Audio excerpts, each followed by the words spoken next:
So the market things were going, but we're still trying to figure out how do we do things, stretching it out throughout the neighborhood. But also, how do we show work by some of the artists that were popping up, who were artists that were painters that did interesting paintings and so on and so forth. And so we thought about getting more apartments and just kind of whitewashing them and having shows in the apartments. But then I ended up, and this is where the bullshit stuff comes in, right? So I ended up talking to my friend Mark Bradford, who was in the middle of getting ready for his first show at White Cube Gallery. And we were talking, and he was talking about how, he was thinking, some of these works were going to go for over $1 million. And I'm like, shit.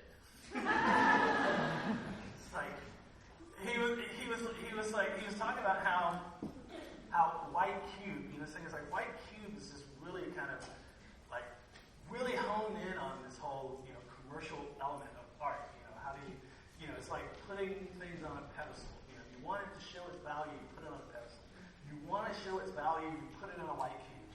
So then I thought, I said, well, shit, we need white cubes and Vickery metal.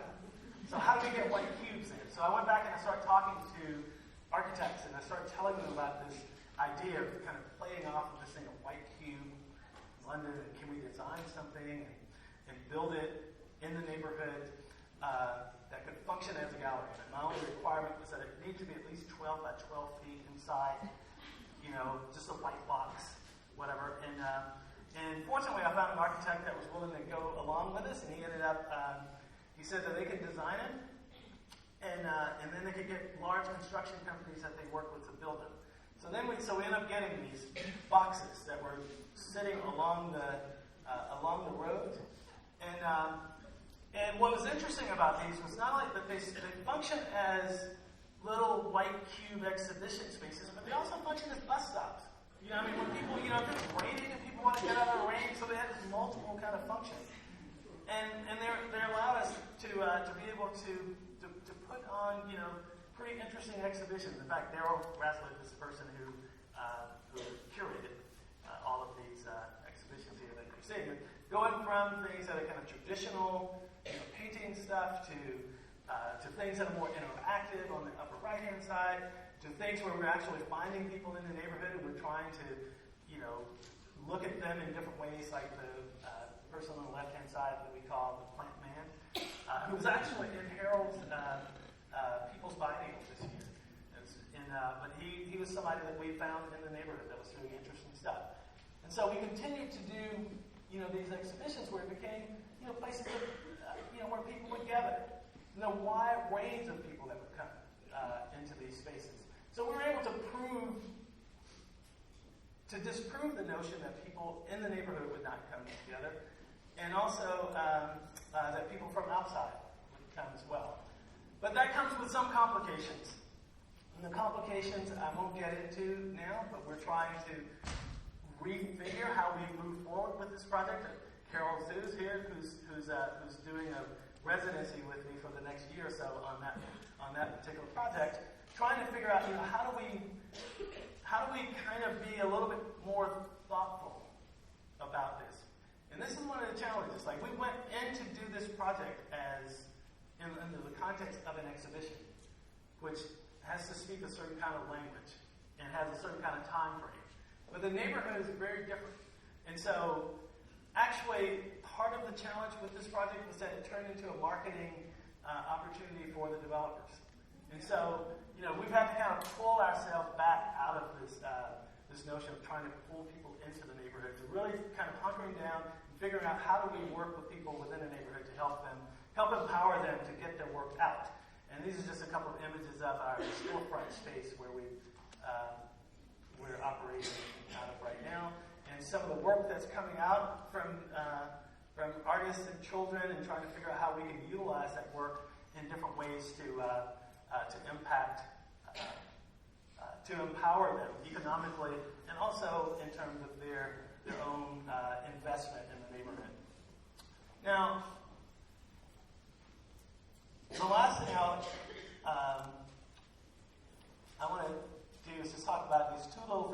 I always talk about these because they're important to me because it shows the value for me in terms of being engaged in something long term, but also the scale of things.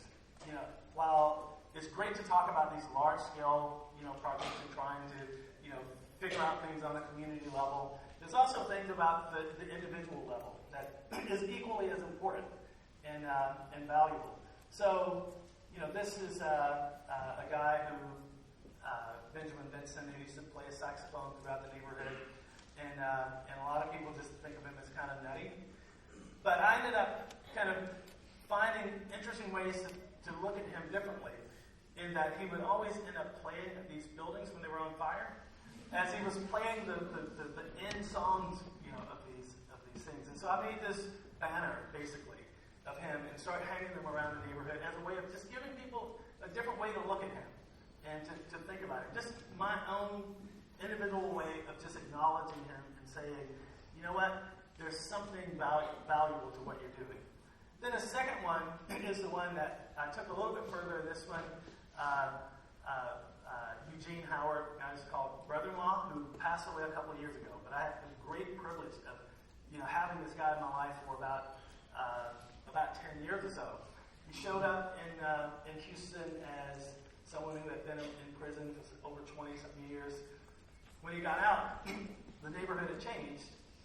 But he showed up, and people started telling him he should hang out at Project Row Houses because we would engage him in positive activities. And he would almost every day he would show up, and he was always quick to help clean up, help move stuff, and so on and so forth. At a certain point, I started giving him a little money here and there, and then each time I do, he would always come back with these big plates of barbecue and this big smile, and we had a very warm smile about it. And so at some point, I thought, I just thought about his life, where did it go wrong? What would his life have been like if he had another chance to start over? And so I asked him that, and he said, well, if I could start over, I think I would have liked to have a restaurant. And so that's when I sat down and I said, okay, well, let me make this image of him as he would have liked to have seen himself. And so I did this poster of him and just kind of, reimagining brother-in-law and just putting it around the neighborhood and, that kind of stuff. And as just a poster, it started to have a value to him of him being recognized by people in a way that honored him. But then we were able to take it a little bit further and do some other things. We started paying him to cook at events and stuff, and we did aprons and mugs I had this idea that maybe this guy could have a restaurant, but what I really failed to understand was that, he didn't really want a restaurant, but he wanted to really be able to do the things that he liked to make people smile, and that was his cooking. He liked to cook when he wanted to. I say when he wanted to because he was not going to do a restaurant because if you call him up some days, you say, "Oh, can you cook this?" and he goes, "Oh no, I'm going to watch TV today." So he had his own rhythm about how he wanted to do things, but I had to learn to respect that. Now, the last thing that I've been thinking about, and I only really thought about this in the context of this talk here, because it was about place and revolution. As I said, I've always been interested in place, and I want to understand place. That's important to me. Now, revolution is an interesting thing, though, because it's one of those things that we don't talk about it very much any longer, right? We don't, there's certain things that we just kind of don't talk about. So I'm gonna lay out some things about what I think revolution means to me in my shortcomings, with it, because it's a challenging notion. In fact, and I would say that these are my things because I don't want to be the person that's trying to say that everybody needs to act in a particular way. I do remember when in the 80s, doing voter registration drives and having members of the Revolutionary Communist Party coming up to us and yelling at us because we're not revolutionary enough. And so I don't want to get into the conversation about what is revolutionary and what is revolutionary enough. But I will. So I just want to lay out what my thoughts are about it. And to me, it took me a little while to get to this point. But I used to think that when I was younger that it was something that happened in time. I mean, that it happened. There was a moment in time that a revolution happened. But as I've gotten older, I kind of realized that actually the revolution is always happening, right? It's something that happens. It has happened from the beginning of time, and it will happen through the end of time.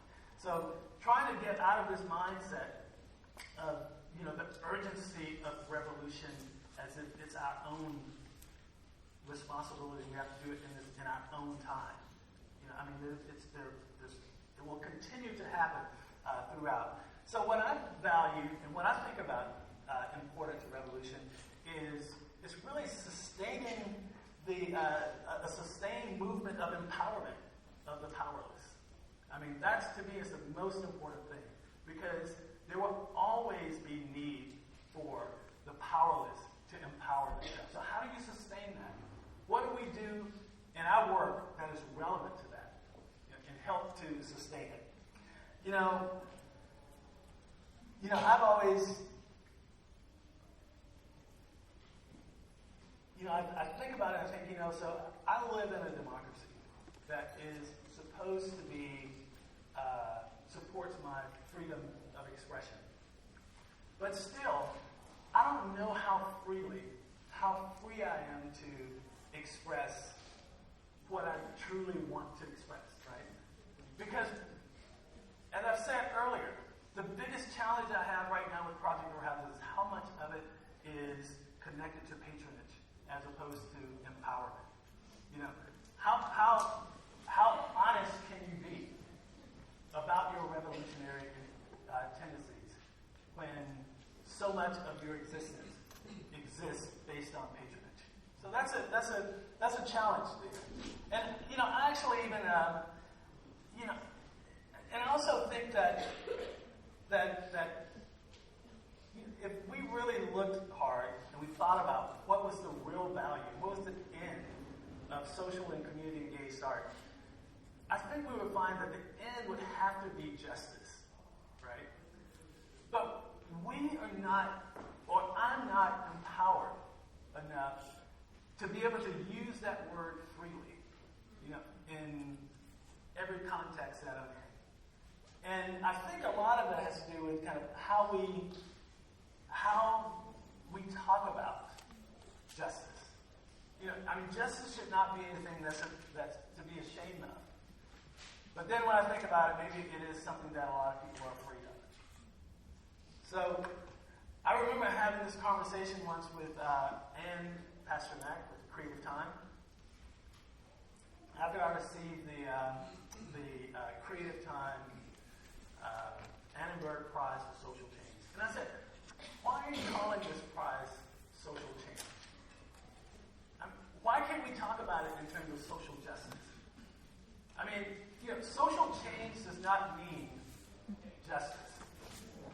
But I think, and I understand this, and and Ann and I talked about this. I understand language and why we use certain language and why we don't.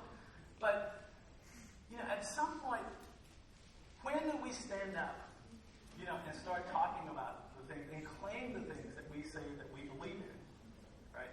And I think that justice is right at the point of all the things that our work, is or should be about.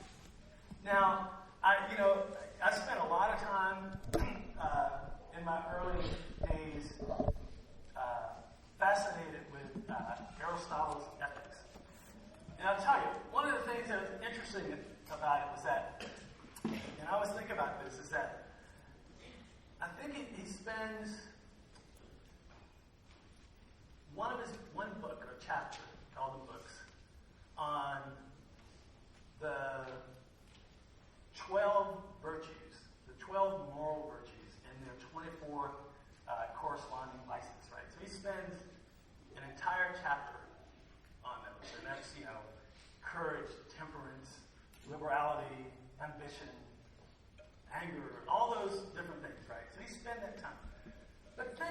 when you realize that he spends an entire chapter on justice.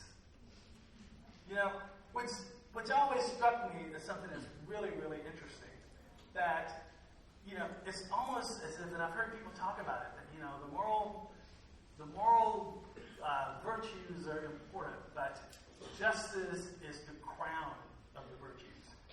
And what makes it so important is that it not only deals with what we do with ourselves, how we correct and align ourselves morally, but it has to do with how we align ourselves in position to other people. So it's not just about us. So it makes it a very, very complicated thing. And but it's a hard thing to stand up sometimes. I think about in one of my favorite films called Nothing But a Man. And I'm going to wrap up here shortly. Nothing But a Man.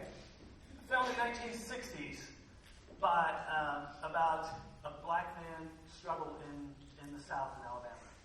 And there's a moment in time in which this young man, he's wanting to date the preacher's daughter. And he goes to the preacher's house. And the preacher is the upstanding black man in the town. And so they get into this. He gets in a conversation with the preacher about some of the issues that were happening in the community. And the preacher kept trying to tell him that he needs to come into line with the realities of Alabama. And he looked at it and he said, "You know what? You've been bending over so long, you don't even know how to stand up." He said, "You're just half a man." Now, I think about this all the time, about the kind of courage that it takes among all of us. If we're going to actually, utilize this emerging field that has so much promise to do so much stuff, but when can we claim it? When can we muster up the courage, the ambition to actually go in and claim the things that we say that we believe in? So I ask myself these questions all the time for myself. If I believe that if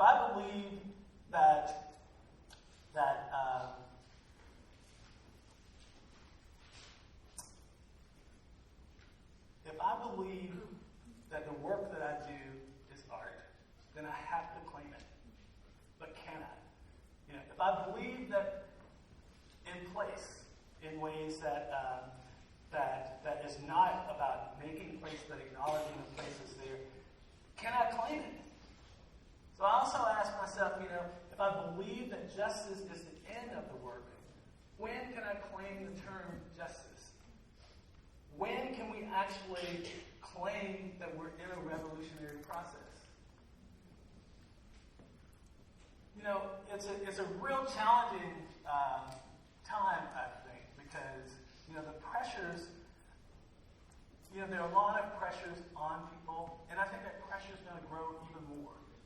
And I will say, I'm going to close with this one last thing that I remember being at a business class at Harvard, the business school. And I sat in on this class because it was very fascinating to hear this guy, Richard Tedlow, whip these students into such energy around, issues of business history. He wrote a book called The Giants of Enterprise. And they went through every class. It was rigorously going into these lives. And it was such an incredible thing that at the end of the class, he got such a long-standing ovation, and the students didn't want him to go. So he came back and he said to them, very calmly, he said, "You know what?"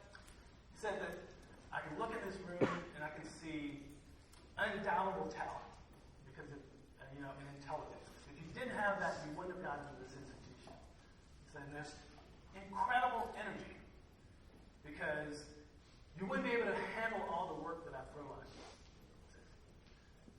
So you have this talent and you have this energy. But in the end, what are you going to do with it? Are you going to use it And it was very interesting to hear that in the context of a business school. And I know that if people are talking about that in the business school, then we should be able to talk about